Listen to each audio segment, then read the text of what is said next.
are of no use to me in here.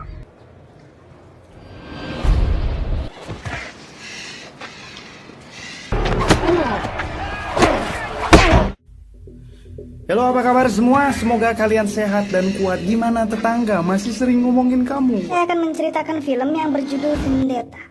Film ini dibintangi oleh Dan Ken dan juga Big Show. Film ini sangat cocok buat kalian yang ingin menumbuhkan rasa adrenalin yang kuat, yang mana ada seseorang yang sengaja masuk penjara hanya untuk membalaskan dendamnya terhadap bos gembong narkoba. Oke, ikuti saja alurnya. Di awal film diperlihatkan dua orang detektif polisi bernama Mason Danvers dan rekannya yang bernama Jules Gaynor. Mereka berdua hendak menangkap bos kartel narkoba dengan adiknya yang sama-sama berbisnis barang haram itu. Ketika masuk ke dalam gudang, ternyata Griffin Abbott, adik dari bos kartel narkoboy itu, sudah bersiap dengan kedatangan dua detektif itu. Tiba-tiba Griffin menembak Jules yang tepat mengenai tangan Jules.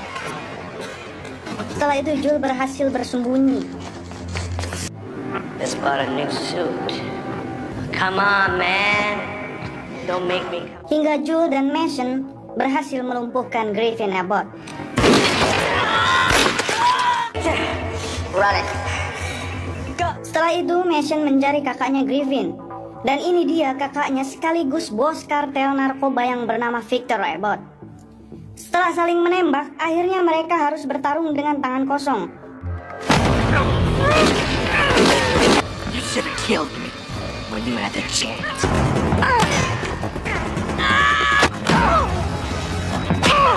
Ketika Mason sudah terdesak, akhirnya para bantuan polisi datang dan menangkap Victor.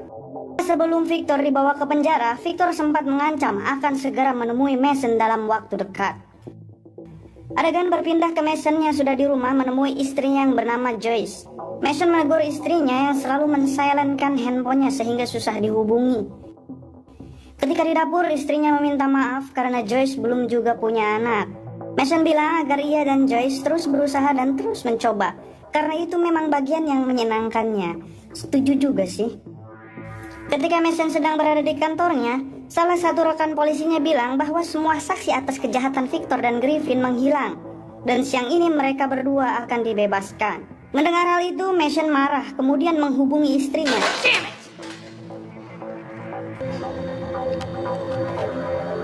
Yang ternyata orang yang mengangkat teleponnya adalah Victor. Hey, baby. Sontak Mason langsung bergegas pulang ke rumahnya. Sebelum sampai, Mason menghubungi rekannya Jules agar cepat datang ke rumahnya dengan para polisi yang lain. You come here with me.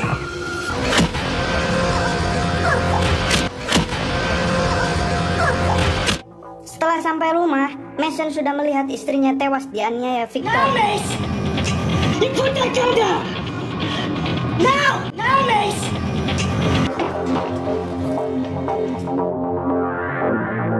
Setelah beberapa hari, Mason terlihat menghulang tarik dan sangat kacau. Jules yang melihat itu menyarankan Mason untuk pergi berlibur atau berburu untuk menenangkan pikirannya. Hunting trip.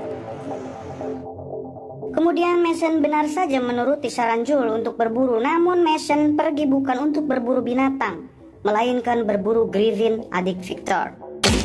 Oh, yeah.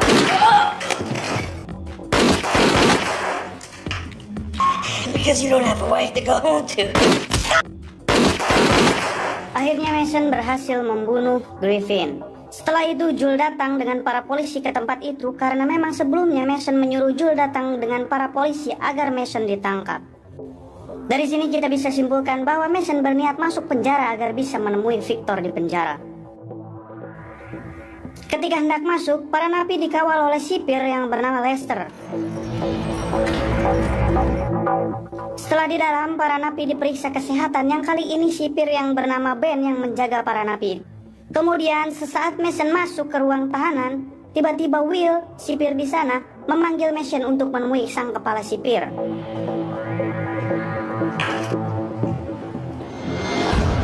Kepala sipir itu bernama Snyder. Ia mengatakan ke Mason agar waspada karena sebagian tahanan di sana adalah orang yang Mason sendirilah yang menangkap mereka.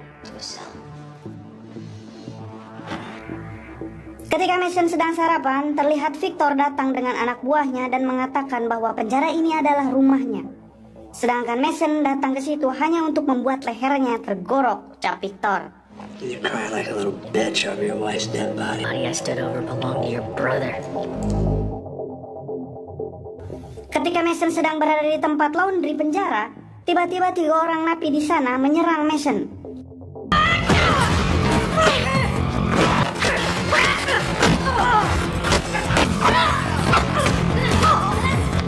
Hingga Mason babak belur. Beruntung sipir Ben melerai hingga Mason masih berhasil selamat. Adegan berpindah di lapangan penjara dan terlihat Mason sedang memulihkan kakinya. Kemudian ia berbincang dengan Ben, yang ternyata Ben sendiri dulunya adalah seorang detektif polisi yang sama dengan Mason. Ben mengatakan bahwa Mason masuk penjara untuk menemui Victor adalah hal yang salah karena di penjara ini Victor berkuasa. So Abbott is running things inside here. Victor Abbott. The 2 lapdogs. Drexel bertanggung jawab atas penjualan narkoboy, sementara Booker di bidang sumber daya ketika Victor membutuhkan orang luar untuk bisnisnya. Victor sendiri menghabisi semua lawannya di penjara sehingga semua napi menghormatinya.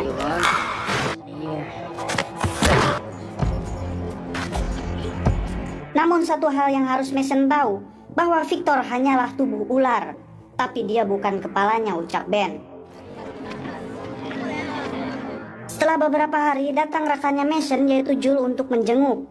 Mason menyuruh Jul agar mengecek para napi yang baru-baru ini keluar dari penjara. Mason curiga ada yang tidak beres di dalam penjara ini, karena Victor tidak mungkin seleluasa itu di sini jika tidak ada bantuan dari orang sekelas kepala sipir Snyder. Di balik itu, Lester menguping perbincangan mereka dan menulis nama Jul Gainer di kertas. Lester langsung melapor ke Snyder perihal itu. Di kamar selnya, Mason sedang mengingat 3 orang kemarin yang hampir saja membunuhnya, yaitu Marco, Flynn, dan RB. Kemudian Mason melancipkan pulpen yang ada di kamarnya. Ketika Marco di kamar mandi, tiba-tiba Mason datang langsung menusuknya dengan pulpen yang sudah dilancipi. Kemudian terjadi pertengkaran hingga Marco tewas kehabisan darah.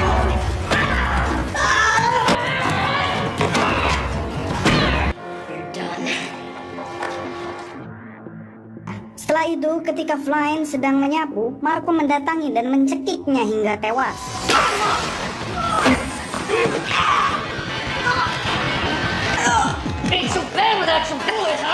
RB yang mendengar kematian Marco langsung menghadap ke Victor, karena RB takut karena Mason akan membunuhnya.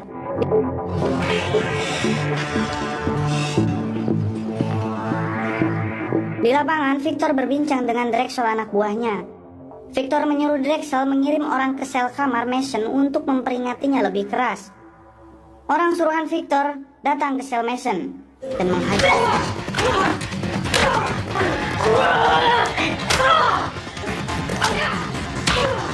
Namun Mason berhasil membalikan keadaan hingga orang suruhannya itu hampir mati dipukul dengan wastafel.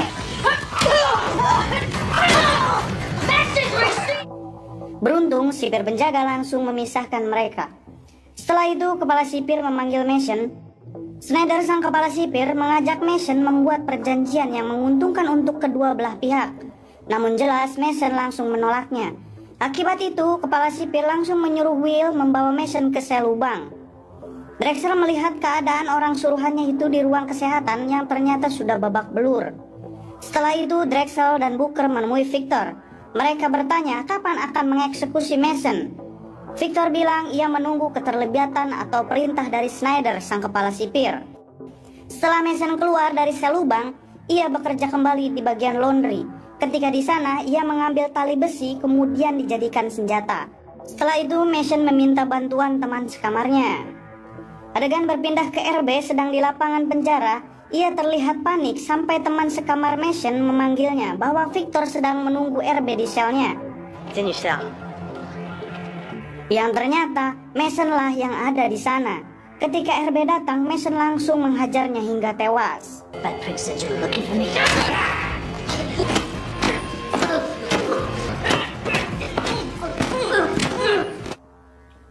Victor mendatangi Snyder. Snyder, sang kepala sipir, bilang jangan dulu membunuh Mason, karena Mason sendiri adalah mantan polisi yang terkenal. Hal itu akan merusak reputasi penjara ini. Snyder sendiri bilang bahwa Victor hanya berguna di luar, tapi tidak berguna di dalam kantor. Victor sudah sangat emosi, namun kemudian Snyder bilang dengan ini ada kesempatan untuk membalaskan dendam Victor. Yang ternyata tulisan di kertas itu bertuliskan nama sahabat Mason, yaitu Joel Gaynor. Salah satu sipir menghubungi Joel. Ia mengatakan bahwa Mason sudah tewas. Only because we appreciated if you could come in and identify the body. Namun ketika Joel datang ke penjara itu, ia langsung dihajar oleh anak buah Victor. Hello, officer. Mason sendiri dipaksa untuk melihat Joel sahabatnya dihajar hingga tewas. Let's get this show on the road.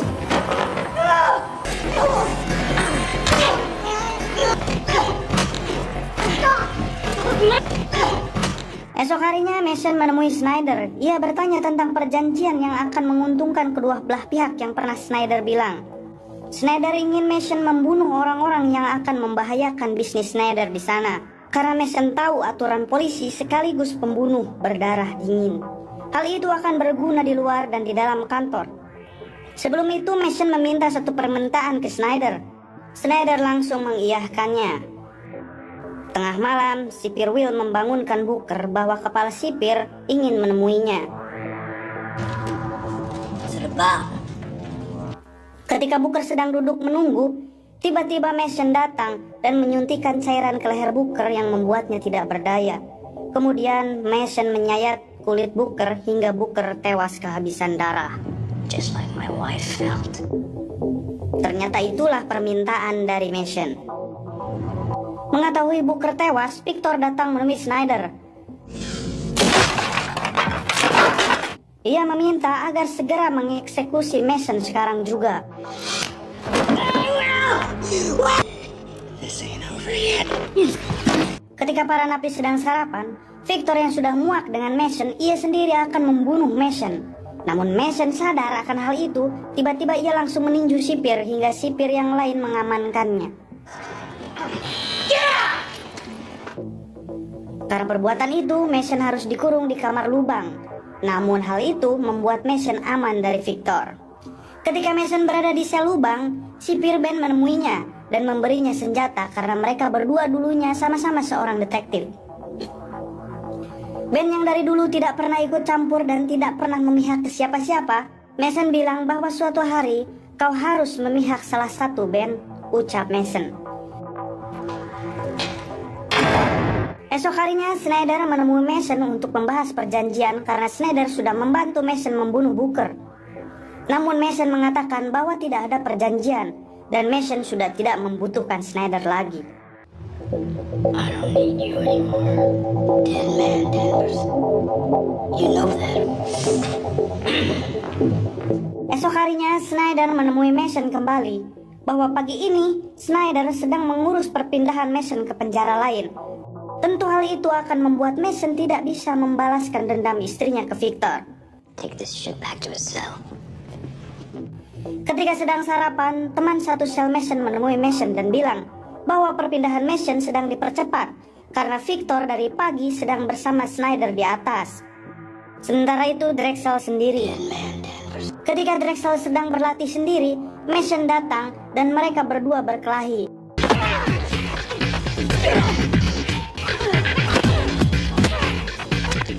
Hingga datang dua orang teman Drexel membantu Drexel, namun dua orang temannya berhasil dilumpuhkan Mason.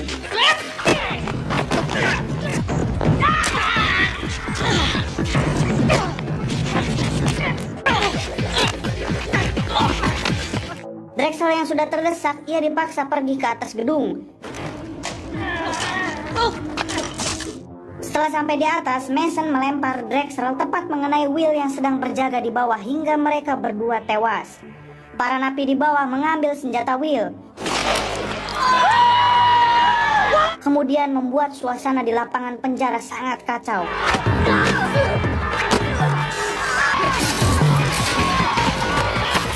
Mason datang ke ruangan Snyder. Ia memberitahu bahwa semua kekacauan ini adalah Mason yang buat.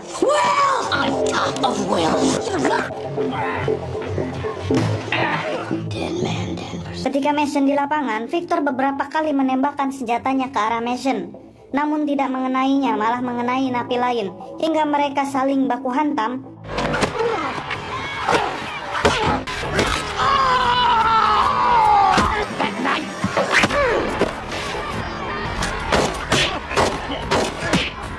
Kemudian datang Snyder yang langsung menembak Mason mengenai punggungnya. Snyder memberikan pistolnya ke Victor untuk membunuh Mason. Mason yang masih terlihat kuat, ia bilang ke Victor bahwa Snyder lah yang telah membantu Mason membunuh Booker temannya.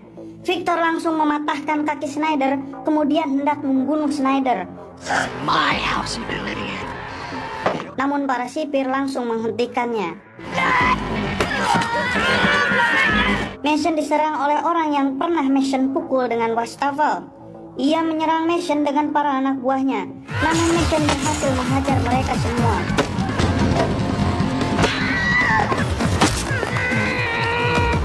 Kemudian Lester menodongkan pistolnya ke Mason. Mason berhasil merebut pistol Lester, kemudian menembaknya.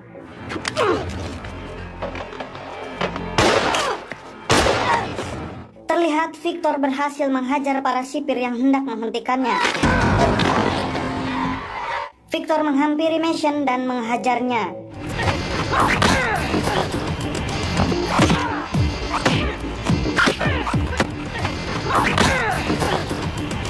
Saat hendak menembak Mason, I said, look at me! tiba-tiba Mason menggorokkan pisau pemberian Ben tepat ke leher Victor hingga Victor tewas.